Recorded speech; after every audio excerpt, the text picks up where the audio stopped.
বন্ধুরা অনেকেই হয়তো জানেন যে ফেসবুক কয়েকদিন থেকে মেসেজ দিচ্ছে বা অনেক পত্রিকায় নিউজ হচ্ছে যে 30 অক্টোবরের পর আপনারা ফেসবুক আইডি ব্লক হয়ে যাবে। হ্যাঁ, কথাটা সত্য। তো আপনারা সেই ব্লক থেকে কীভাবে আপনাদের আইডি রক্ষা করবেন বা কীভাবে ওই যে ফেসবুকে প্রোটেক্ট মোড অন করবেন সেটা আজ আমি আপনাদেরকে শিখিয়ে দিব। তো ভিডিওটা আপনারা না টেনে পুরো প্রথম থেকে একদম লাস্ট পর্যন্ত দেখবেন। যদি ভিডিওটা আপনারা মনোযোগ সহকারে দেখেন তাহলে অবশ্যই আপনারা ফেসবুকের প্রোটেক্ট মোড অন করতে পারবেন, না হলে 8 দিনের মধ্যে আপনার আইডি ব্লক হয়ে যাবে। তো প্রথমে আপনারা উপরে 3 ডট পয়েন্টে ক্লিক করার পর সেটিংয়ে ঢুকবেন। সেটিংয়ে ঢোকার পর আপনারা পাসওয়ার্ড অ্যান্ড সিকিউরিটি নামে একটা অপশন দেখবেন। অনেক ফোনে সেইটা সিকিউরিটি অ্যান্ড লগ ইন থাকতে পারে। তো আপনারা এটা ঢোকার পর তো আমরা পাসওয়ার্ড অ্যান্ড সিকিউরিটিতে ক্লিক করব।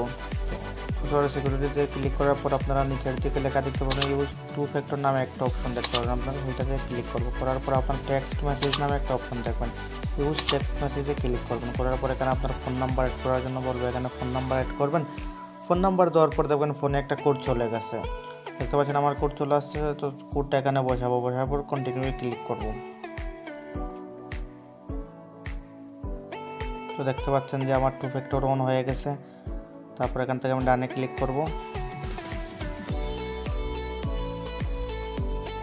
দেখতে পাচ্ছেন যে হয়ে গেছে। তো এখানে আমি ইউজ নাম্বার বা নোট নাও অ্যাডের জন্য দেখাচ্ছে, আমি এখানে নোট নাও দেবো। তারপর আপনার হোম পেজে চলে যাবে। হোম পেজে চলার পর আবার আপনারা সেটিংয়ে যাবেন।